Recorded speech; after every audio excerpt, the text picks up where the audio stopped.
palabra habla a nuestros corazones, que tu Espíritu Santo guíe nuestros pensamientos y que no sea un pensamiento humano el que finalmente predomine en el estudio de tu palabra, sino que sea lo que tu palabra quiere decir, quiere enseñar. Si hay cosas que tienes que corregir en nosotros, hazlas. Si nos quieres animar de una manera especial, Señor, hazlo. Si quieres también volver a llenarnos de esos principios que son básicos en nuestra vida, hazlo, Señor. Pero que sea tu Espíritu Santo el que tome el control en esta hora como el perfecto Maestro que es. Te honramos, te alabamos y queremos que Cristo sea exaltado en este momento al exponer tu palabra, Señor. Gracias. Todo lo hacemos en el precioso y amado nombre de quien dio su vida por nosotros, pero al tercer día resucitó. En el nombre de Cristo Jesús. Amén y amén. Ok, bueno, las primeras preguntas no eran tan complicadas. Me refiero, ¿qué hizo Nabucodonosor? ¿Qué obró Nabucodonosor? ¿Y cuánto medía de alto y de ancho? ¿Ya? ¿Te fijaste ahí las medidas o no? 30 metros de altura por 3 de ancho. Exacto. Ahora, si somos más específicos, el ejercicio es más claro. Un codo generalmente son 45 centímetros. ¿Ya? Y si somos 45 por 60, son 27. ¿Ya? Y si lo mismo, si eran 0,6, o sea, 60, 60 de alto y 6 codos, entonces era 2,7 metros. O sea, este lugar que nosotros ocupamos acá son 4 metros aproximadamente de ancho. Tiene. Entonces, si pensamos en eso, sería casi hasta acá. Estoy muy al ojo, pero sería más o menos desde el muro hasta acá. Eso es lo que medía de ancho. Wow. Y de alto, o sea, 27 metros. ¿Qué mide 27 metros de alto? Estaba tratando de acordarme para... 7 pisos de un edificio. 7 pisos de un edificio. O sea, un edificio de 7 pisos. Wow. Para que tengamos... Porque uno dice 27 metros, no, pero no es menor. ¿Era flaca? Es interesante, 66... Bueno, no sé cuál, no quiero entrar en esos detalles, pero es importante que podamos dimensionar, porque uno de repente dice la estatua y todo, pero tenía una connotación muy fuerte. ¿Y por qué quiero llegar a esto? Porque después del sueño, Daniel lo interpreta y Nabucodonosor, él de una otra manera se da cuenta que él es la cabeza de oro.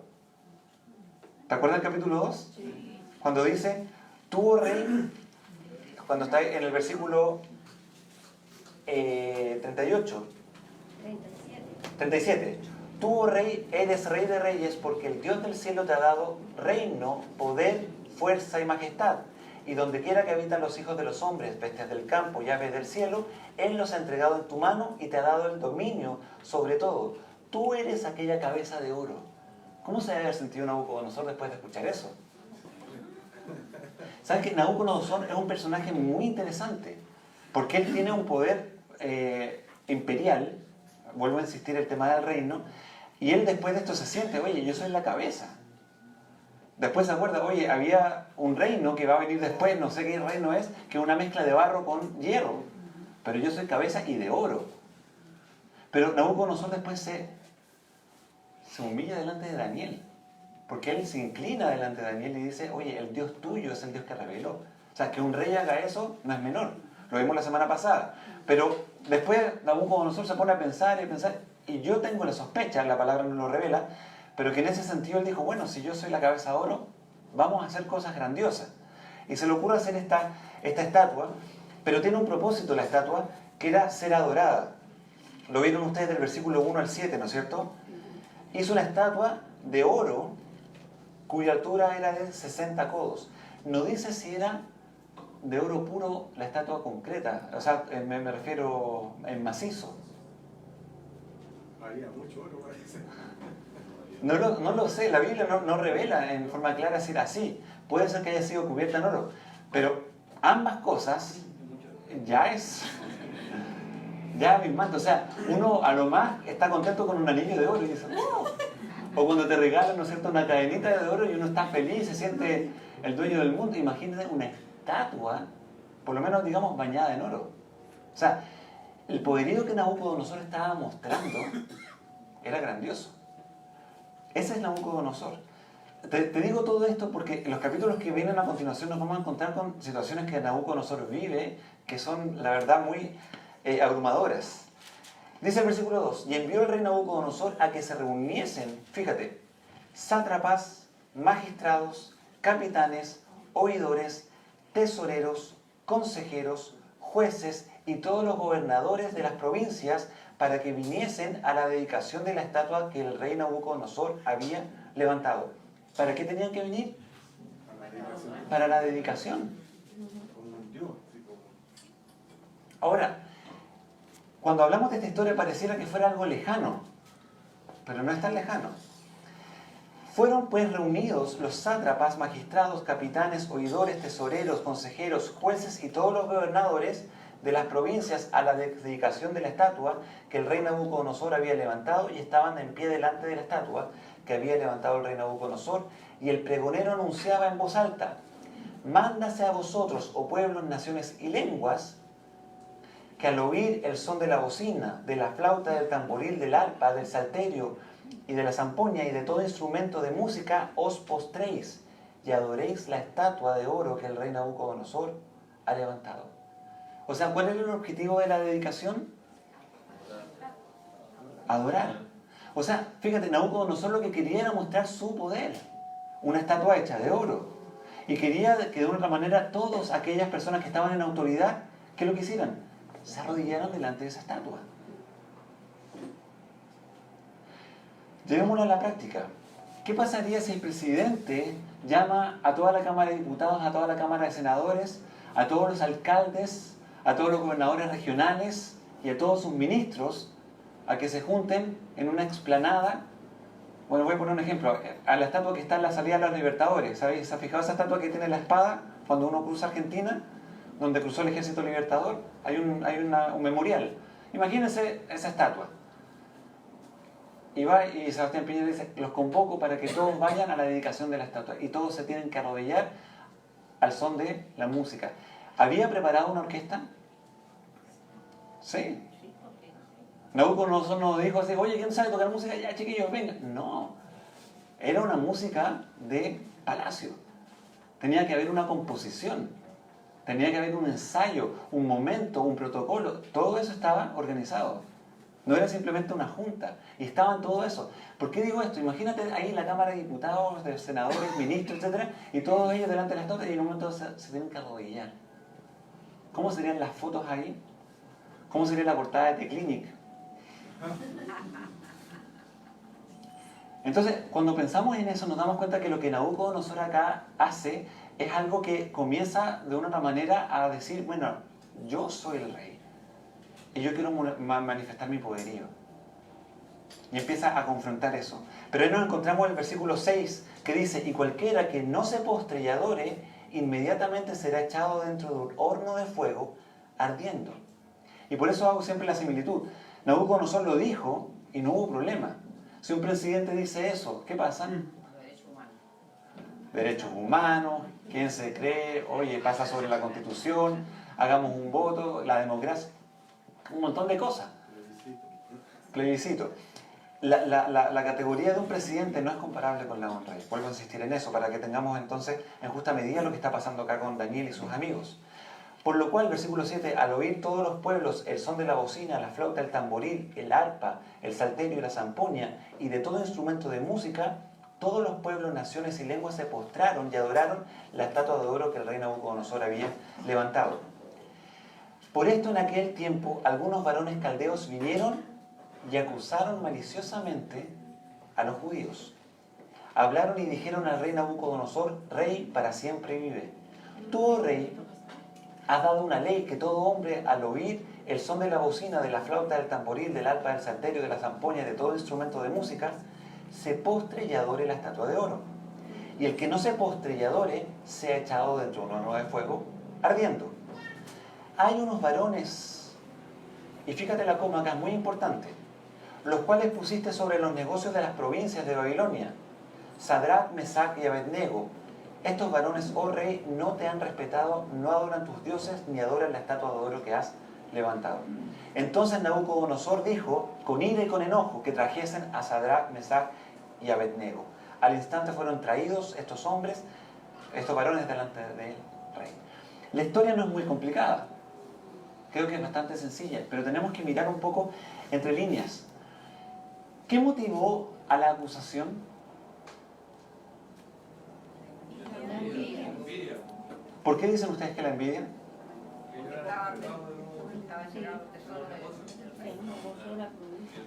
Capítulo 2, ¿te acuerdas al final? Versículo 49.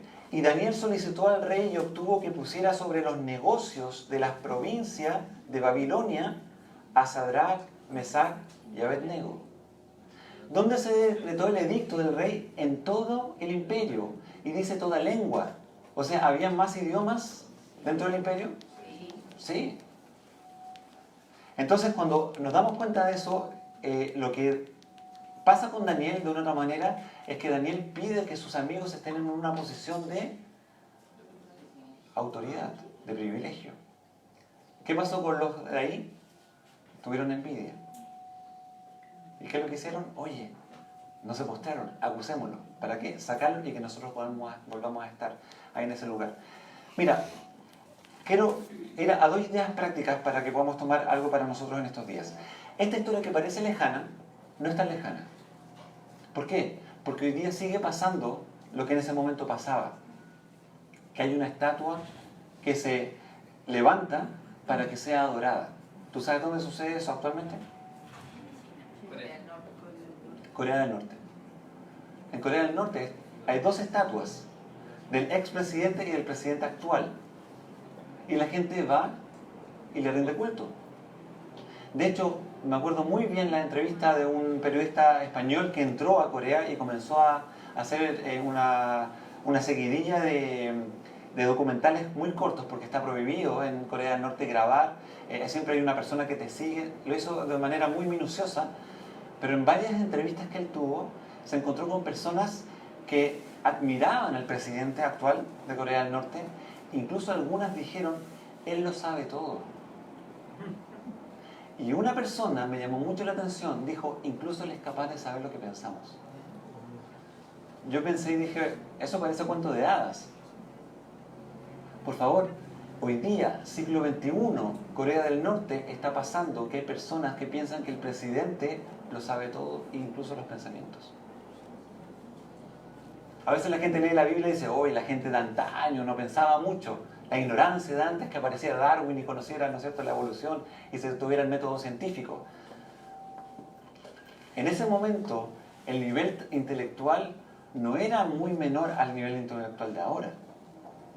El problema parte no por un nivel intelectual, generalmente el problema es por un nivel espiritual. Entonces, la historia no es tan ajena a nuestros días. Así que tengamos presente eso, que no es una historia del pasado y que hoy que nos sirve. Hoy día está pasando, hermanos. Y por eso trabajamos en el tema de avanzar con misiones, de poder llegar con el Evangelio a aquellas partes donde necesitan. Como Mauricio contó, nos encanta poder cantar en otro idioma para cumplir eso. ¿Cómo se llama? Reforzando un poco lo que usted está hablando, estaba leyendo en las noticias que en Venezuela, el 23 de enero, levantaron una capilla, dentro de la capilla, la estatua de Chávez, y la gente va a rendirle culto, a adorar a Chávez, ahí a esa capilla. Gracias, Diana. Más cerca todavía. Más cerca. Pensamos Asia, y acá Chávez en Venezuela, lo dice una venezolana. Entonces, fíjate, no son cosas tan lejanas. El hombre muchas veces se ha olvidado de Dios de tal manera que ha vuelto a hacer los mismos errores. ¿Ya? De hecho, quiero darte un ejemplo muy interesante que un amigo me compartió hace unos años atrás. En Estados Unidos hay una zona en donde, de hecho, no recuerdo el nombre actual, pero me vino la idea cuando Diana comentó, en donde hay reunidos muchos científicos y trabajan y han hecho muchas edificaciones en donde se ha dado lugar a la ciencia. ¿Cuál es la ciencia? La ciencia obviamente que deja a Dios fuera. Pero ¿sabes qué? En ese lugar, en mitad del patio, hay erigida una estatua de una diosa griega. Entonces tú vas a hablar con los científicos y los científicos dicen, no, la fe no. No, eso que existe un Dios, la ciencia lo comprueba todo. Y sales de los laboratorios y te encuentras al medio con una estatua de la diosa griega. Algunos dicen, no, es para darle un simbolismo. no es simbolismo, es un vacío espiritual y muchos finalmente terminan considerando a los dioses paganos. De hecho, el neopaganismo hoy día también está resurgiendo. En Islandia, el gobierno financió la construcción de un templo para Thor. Thor no es de Avengers, ¿ya? Thor viene de antes, ¿ya? Y hay muchos neopaganos que están volviendo a resucitar, no sé cómo decirlo, volver a resurgir muchas idolatrías paganas de antaño. Y uno de ellos es Thor. Por otro lado también está Odín, ahí en Noruega y Suecia. Pero eso está volviendo a pasar. Así que, hermanos, esto no es algo tan extraño, no es algo tan lejano, es algo que se está viviendo en la actualidad. Ok, y lo otro que quería poner en tela ahí en la práctica. Vamos a Eclesiastés 3. Y quiero hablar de un tema que, en lo personal, yo sé que me afecta, y yo sé que muchos de nosotros también nos afecta, que es el tema del trabajo. ¿Te afecta el trabajo o no? Algunos se acuerdan ahí del lumbago, de la espalda, de la mano, ¿no es cierto? Del cansancio, de lo que más uno se acuerda del trabajo. Pero quiero animarte a esto. Pasó algo muy interesante. En un momento dado, en Occidente, de una otra manera, afectado por principios cristianos, comenzaron a caer en una falsa doctrina diciendo que el trabajo era maldición. ¿Y dónde sacaban eso? En Génesis. Porque dice: ganarás el pan diario con el sudor de tu frente. Pero cuando tú lees bien, ¿cuál fue la maldición? La maldición no fue que el hombre tenía que trabajar. Porque si es así, el Señor Jesús está diciendo que en el cielo hay maldición. ¿Por qué? Porque Él dijo: hasta hoy yo y mi Padre trabajamos. Y Dios es un Dios creador y Él trabaja. Entonces la pregunta es: ¿el trabajo fue maldito? ¿El trabajo es maldición? ¿Dónde estaba la maldición en Génesis? La tierra. La tierra fue maldita por el pecado. Antes era muy fácil cosechar de buena manera buenos frutos. Hoy día hay que cuidar que no entre la polilla, el gusano, podar, etc. Todo ese trabajo fue producto de la maldición que la tierra recibió, pero no el trabajo. Entonces es importante entender eso. El trabajo en sí no es maldito. Porque muchas veces nosotros: oh, Señor, sácame este trabajo encima. No. Disfrutemos el trabajo que el Señor nos ha dado. Porque solamente cuando no tenemos salud, cuando estamos después de un accidente postrados en cama, decimos: ¿quién me daría poder volver a hacer algo? Volver a trabajar. Entonces, hermanos, el trabajo en sí no es una maldición. Es algo que el Señor nos ha dado para nuestro beneficio. Mira lo que dice acá, Eclesiastés 3, versículo 11. Todo lo hizo hermoso en su tiempo y ha puesto eternidad en el corazón de ellos, sin que alcance el hombre a entender la obra que ha hecho Dios desde el principio hasta el fin. Yo he conocido que no hay para ellos, para los hombres, cosa mejor que alegrarse y hacer bien en su vida. Y también que es don de Dios que todo hombre coma y beba y goce el bien de toda su labor. ¿No es rico eso, de repente juntarse con unos amigos y hacer un piqueo, ¿no es cierto? Un asado en parrilla eléctrica para no contaminar. Es rico, ¿no es cierto? Y descansar, compartir, pero después de que hiciste tu labor.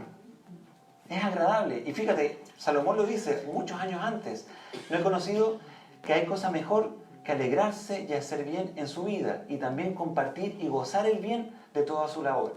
He entendido que todo lo que Dios hace será perpetuo. Pero quiero seguir leyendo hacia abajo. Versículo 19. Ahí. El 22, ahí está. Así pues, he visto que no hay cosa mejor para el hombre que alegrarse en su trabajo, porque esta es su parte. ¿Alegrarse en qué cosa? Te hago la pregunta: ¿te alegras en tu trabajo? Bueno, seamos sinceros, mi trabajo me encanta, pero mi jefe, mi trabajo me encanta, pero mis compañeros de trabajo. El punto está en que, fíjate lo que dice la palabra: he visto que no hay cosa mejor para el hombre que alegrarse, ¿en qué? En su trabajo. El trabajo es para que lo disfrutemos. El trabajo es para que tú también puedas desarrollar habilidades que tú tienes y que Dios te ha dado. A veces olvidamos que con nuestro trabajo podemos bendecir a otros. olvidamos que con nuestro trabajo somos parte de una comunidad, de una sociedad en donde nos ayudamos unos a otros. Generalmente, cuando estamos trabajando en el tema de empresas o de trabajo, ¿qué es lo que primero consideramos? Seamos sinceros. ¿Cuánto gano? ¿Cuánto me van a pagar? ¿Cuánto me va a rendir mi inversión? ¿Cuánto va a valer esta empresa en un tiempo más? ¿No es cierto? Si vale la pena. Pero cuando partimos de esa primicia, la verdad que partimos desde una perspectiva muy baja. Porque el dinero no es el fin. El dinero es un medio. Y es importante considerar eso. ¿Por qué digo esto y qué tiene que ver con Daniel? Porque Daniel estuvo puesto en eminencia y él tenía un buen pasar. ¿Pero por qué? Porque fue fiel a Dios. Y sus amigos, siendo fieles a Dios, también fueron puestos en eminencia. Cuando Daniel hizo la petición, lo más seguro es que ellos también fueron probados. Porque una persona que haya sido puesto sobre los negocios del reino en Babilonia, en la parte central, y que no cumpliera, el rey hubiera dicho, oye, esta persona no tiene dedos para el piano. No sé si hubiera ocupado ese dicho, pero oye, esta persona no sirve. Y el rey, siendo rey, hubiera dicho, sáquela. O sea, no me sirve. Pero lo que vemos en el contexto es que ellos cumplieron con su labor. Y eran fieles. Y esa fidelidad causó envidia en los demás. Y el tema fue, bueno, ¿y cómo lo sacamos? Vamos a hacer una acusación constitucional. Pero no podemos, ¿por qué? Porque lo hacen bien. ¿Te fijas? Bueno, ahí encontraron la excusa perfecta para sacarlos a ellos. ¿Cómo estoy siendo yo con mi trabajo? Es una pregunta que yo también me hago. Y ¿sabes qué? Me ayudó mucho esto. Y a veces, cuando tengo esos días terribles, en lo personal, 3 clientes llaman al mismo tiempo para 3 problemas diferentes. Y es como, hace un par de horas estaba tranquilo todo y al mismo tiempo llaman. Bueno, cada uno tiene días en que son terribles. Pero la pregunta que me he hecho es, ¿estaré trabajando como si el Señor Jesús fuera mi cliente? ¿Estaré sirviendo en mi trabajo como si Cristo fuera el que yo atendiera? ¿Cambia la perspectiva o no? Hermanos, trabajemos así. Porque cuando tú tienes una empresa, cuando tú tienes un trabajo, no es solamente por dinero. Es porque somos parte de una sociedad en donde cada uno aporta algo útil con la habilidad que Dios nos ha dado. Ese es el fin de una empresa, ese es el fin de un trabajo, ese es el fin de una profesión que yo tengo. Aportar con algo útil para la sociedad. Ese es el punto. El dinero, sí, es parte de la transacción, pero no es el fin. El dinero simplemente es un medio. Así que ahí tiene la pregunta que queda para esta semana. Si el Señor viniera a mi trabajo, si fuera a ser atendido por mí, ¿cómo lo estaría atendiendo? Ok.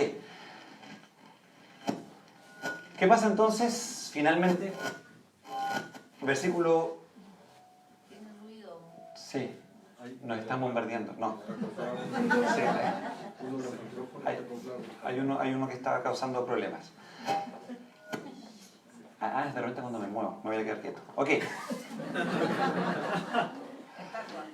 Estatua, ya, modo estatua. Versículo 9. Hablaron y dijeron al rey Nabucodonosor, rey para siempre vive. Tú, oh rey, has dado una ley que todo hombre, al oír el son de la bocina, la flauta, el tamboril, ¿qué tenía que hacer? Versículo 11. Que se postre, y que no se postre y adore, será echado en el horno de fuego. Y aquí entonces nos encontramos con estos 3 amigos, Sadrach, Mesach y Abednego, ¿y qué es lo que hacen ellos? No se postran. Ahora, podían, voy a decirlo en chileno, ¿podían pasar piola? O sea, ¿pasaron desapercibidos? ¿Se imaginan todos arrodillados y los 3?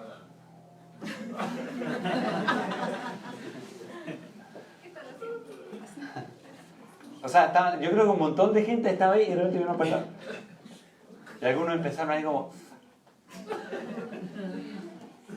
Esa era la situación. Ahora nos encontramos con una parte muy, muy interesante y dije, despierta un poco el tema de la envidia y ellos finalmente entonces le dicen, oye, es necesario que ellos mueran. Pero quiero que vayamos ahí al versículo 14, porque Nabucodonosor está hablando con ira.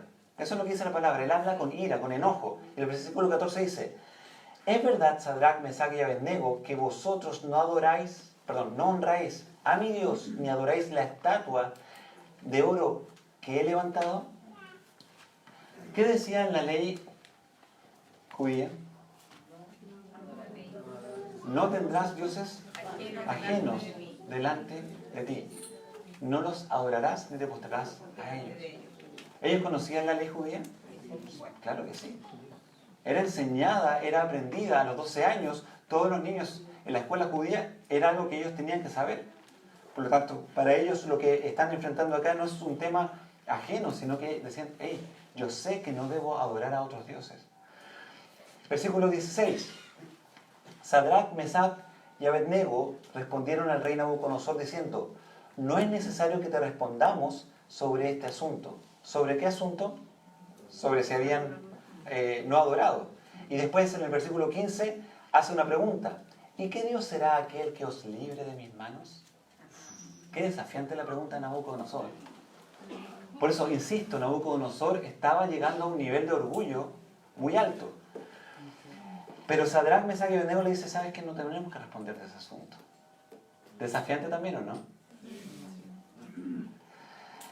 He aquí nuestro Dios a quien servimos puede librarnos del horno de fuego ardiendo y de tu mano, oh rey, nos librará. Y aquí podemos sacar un versículo. La palabra nos invita entonces que podemos decretar. Eso hace cuando sacamos el texto de contexto para nuestro pretexto. Pero tengamos que leer el versículo. Mira lo que dice el versículo 18. Y si no, sepas, oh rey, que no serviremos a tus dioses ni tampoco adoraremos la estatua que has levantado. Esa es la reacción de un verdadero creyente. Donde dice, Dios me va a librar. Pero si Él no quiere, yo lo voy a seguir adorando a Él. Fuerte, ¿no? Ahora, quiero hacer un pequeño alcance. Hermanos, esta porción no podemos sacarla de contexto para usarla muchas veces en nuestro trabajo, y muchas conversaciones me he encontrado con hermanos que lo usan también solamente para pelear. ¿En qué sentido? En que en el trabajo hay alguien que les cae mal y que no es creyente. Y ponen esta historia como de respaldo para pelear con la otra persona. ¿En qué sentido? En que mi Dios vencerá y tú vas a ser despedido. Y empiezan en la pelea porque yo estoy con el Dios verdadero y lo usan de esa manera. Hermanos, eso no funciona así. Porque cuando vemos el contexto de la historia, ¿sabes quién finalmente es glorificado acá? Dios. Y Dios no comparte su gloria. Y Dios no recibe gloria de los hombres. Porque muchas veces en las historias de conflictos, de pelea en el trabajo, ¿quién es glorificado? El hermano. Es que yo fui fiel a mi fe. Suena linda la frase. Hermanos, puedo honrar el nombre del Señor porque... No, pero al final quiero honrar mi nombre. En que todos me digan, oh, hermano, déjame tocarte porque lo hiciste, ¿no es cierto? Y a los demás los mostraste como paganos. Hermanos, no usemos esta historia para nuestro capricho. Si Dios no va a ser glorificado en tu problema, entonces ten cuidado.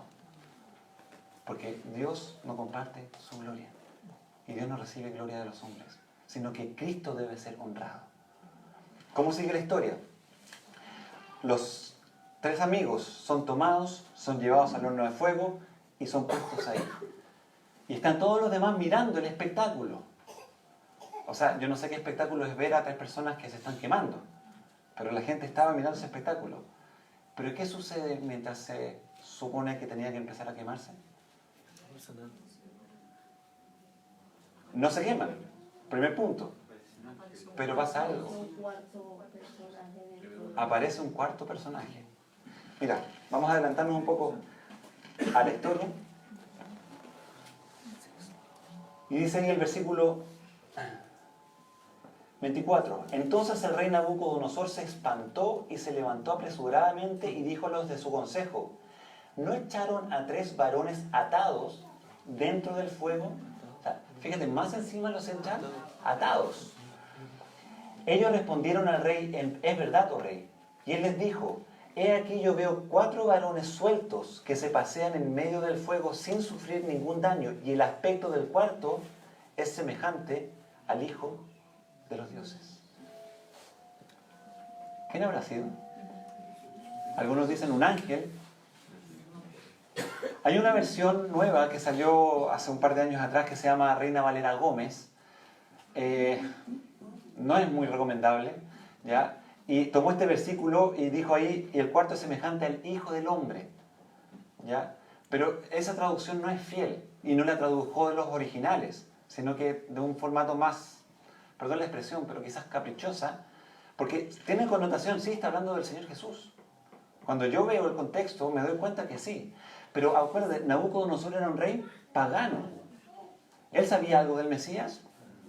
Quizás alguna historia, pero para él no era relevante. Entonces su expresión cuando él dice, oye, el cuarto es semejante al Hijo de los Dioses, tiene un contexto normal. Porque él no sabía cómo describir a alguien que sobresalía de los otros tres. Así que, pero en el contexto nos damos cuenta que ahí aparece alguien que está con ellos. Y ahí está el punto. ¿Quién es glorificado? Dios. ¿Quién es glorificado? Dios. Cuando Cristo es exaltado en tu vida, entonces Dios es glorificado. A eso tenemos que apuntar, hermanos. A eso tenemos que ver. Y en eso quiero dar una aplicación muy, muy buena. Este ejemplo, que fue real y que pasó, nos da también una perspectiva a nosotros. Acompáñame a Mateo 28.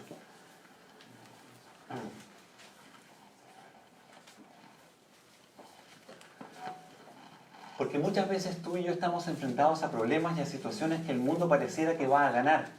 Pero quiero recordarte, el mundo no va a ganar.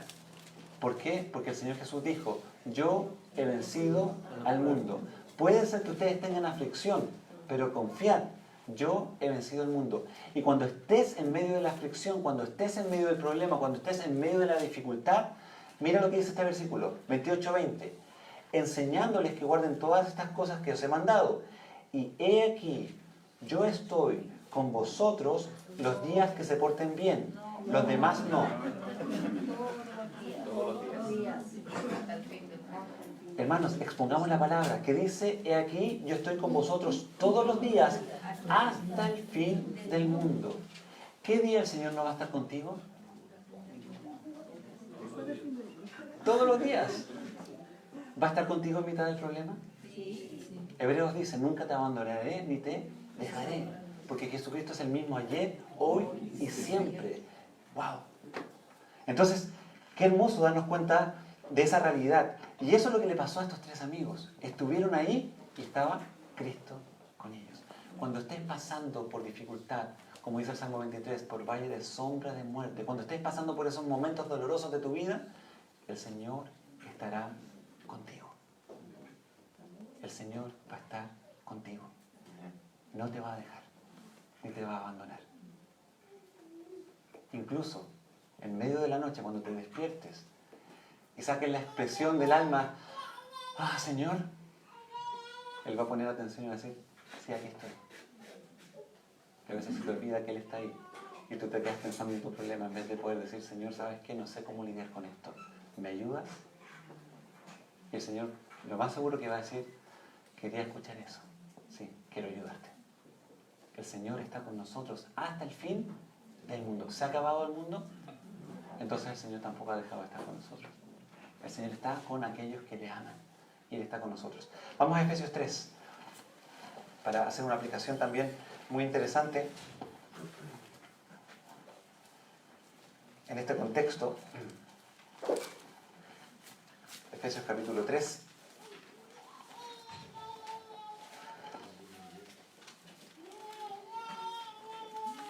Versículo 14. Pues mira, el capítulo 2 nos da una idea muy interesante y voy a tratar de resumirla.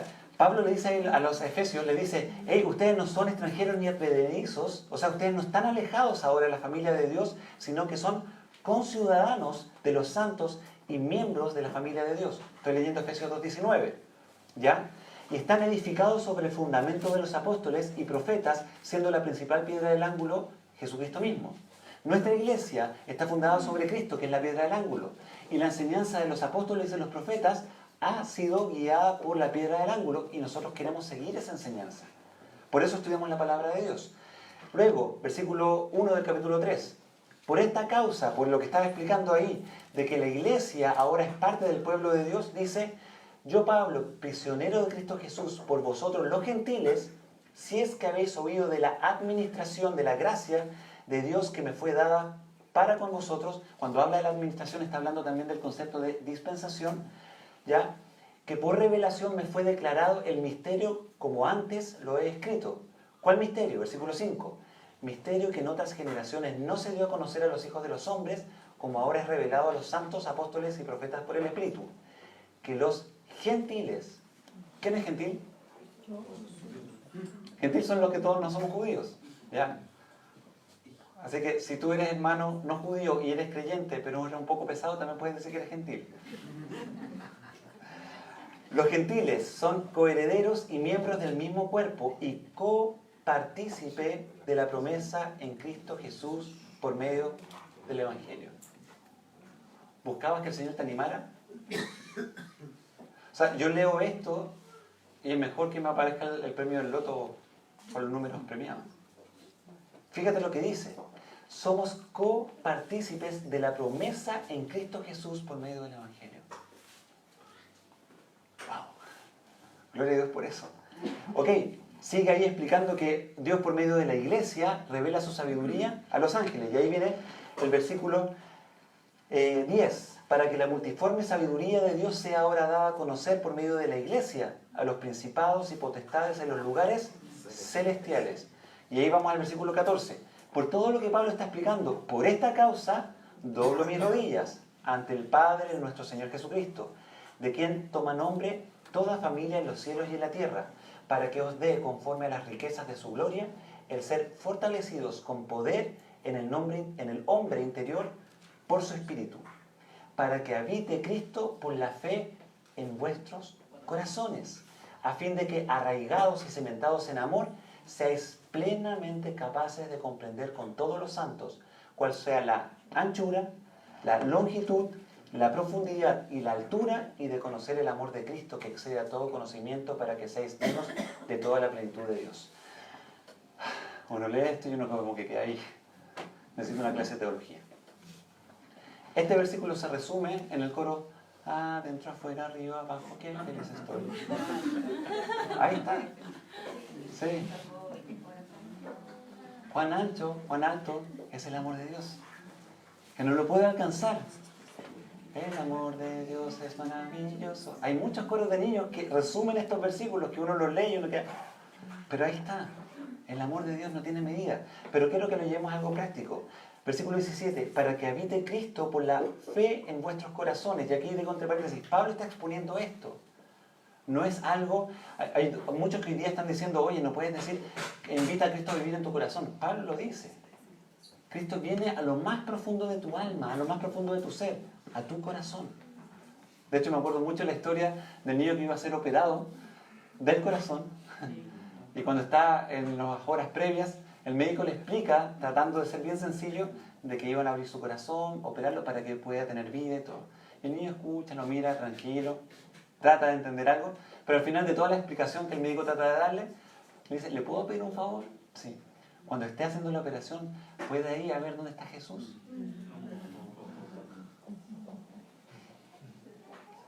Porque él sabía que estaba ahí. De hecho, me acuerdo, un primo me cuenta que su hijo estaban orando y de repente en la oración para, abre los ojos y dice, mamá, si Cristo está en mi corazón, hay un problema, porque también está en el corazón de mi hermana, ¿y cómo va a estar? Y empezó el problema de la omnipresencia de Dios en su vida. Bueno, para que habite Cristo por la fe en vuestros corazones. ¿Para qué? ¿Cuál es el fin? ¿Cuál es el propósito? Para que arraigados y cimentados en amor. ¿Cuál es mi cimiento? Cristo. Cristo es amor. Ese es el cimiento. ¿Y qué es lo que dice? Con ese cimiento sea plenamente capaz de comprender con todos los santos, y ahí habla de la anchura, la longitud, la profundidad y la altura, y de conocer el amor de Cristo, que excede a todo conocimiento. Y ahí Pablo de una otra manera te puede decir, ¿puedes ser tú capaz de conocer todo el amor de Cristo?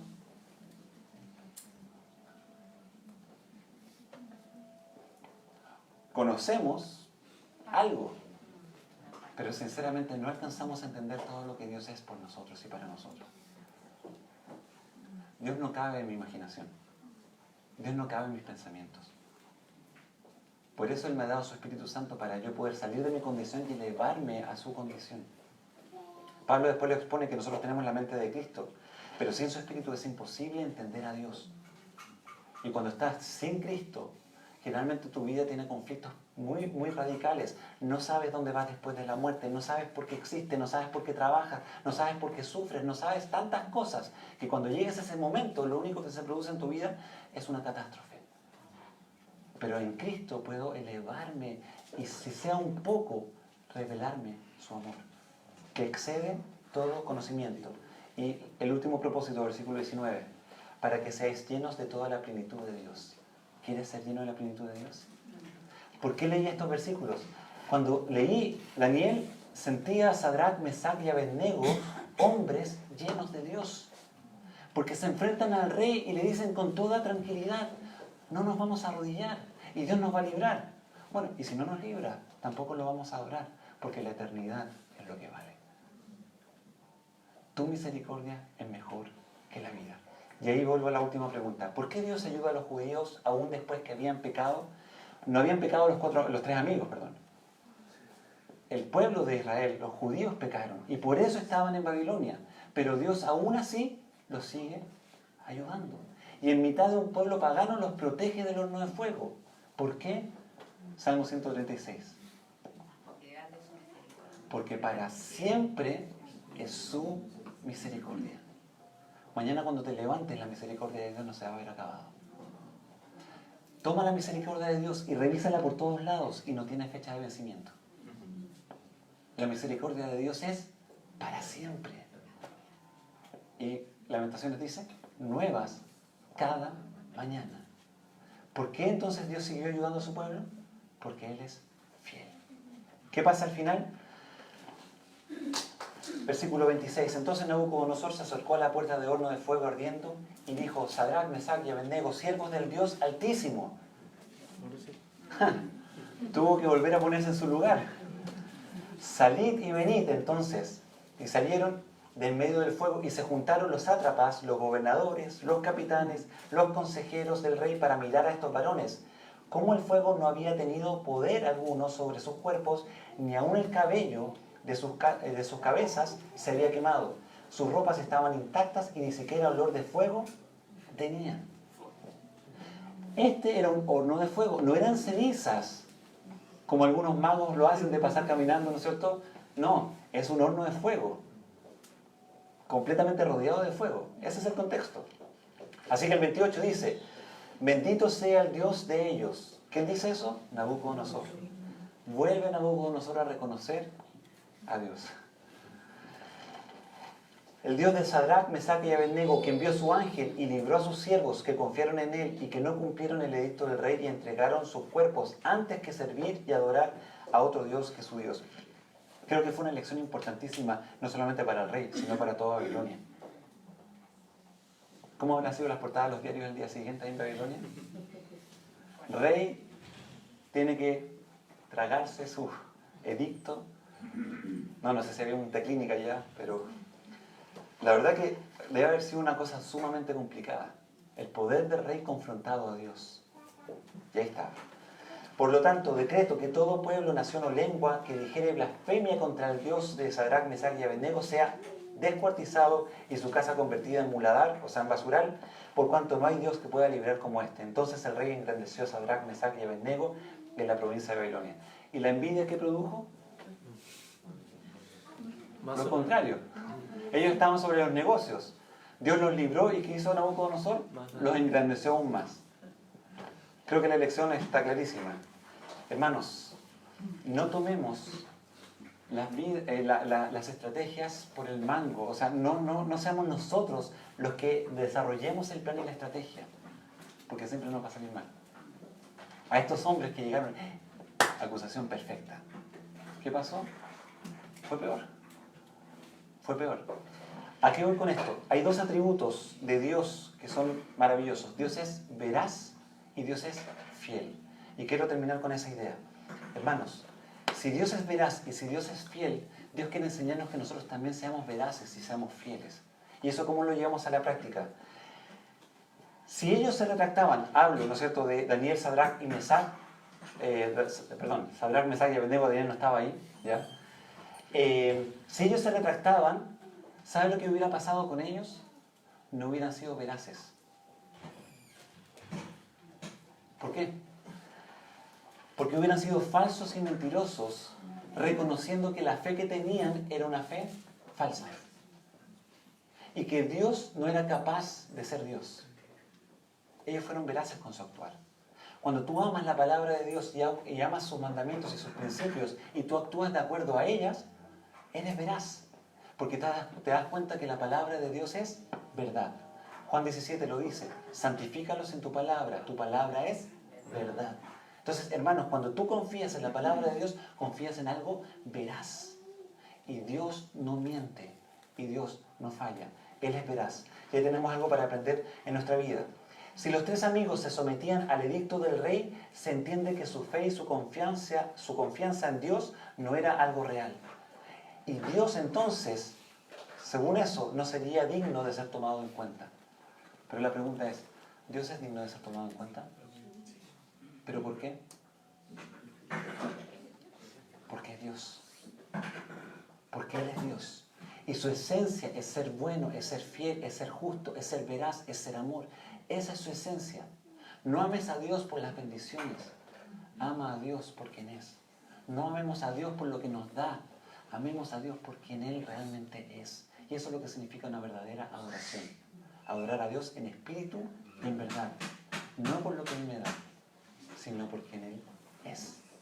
Lo más hermoso de la eternidad va a ser estar con Él. No las calles de oro. Y espero que ningún chileno vaya a sacar un pedacito ahí. No. Todo eso cuando tú lo mires va a ser... De hecho, algunos yo sé que están pensando, Señor, ¿y cómo será mi morada celestial?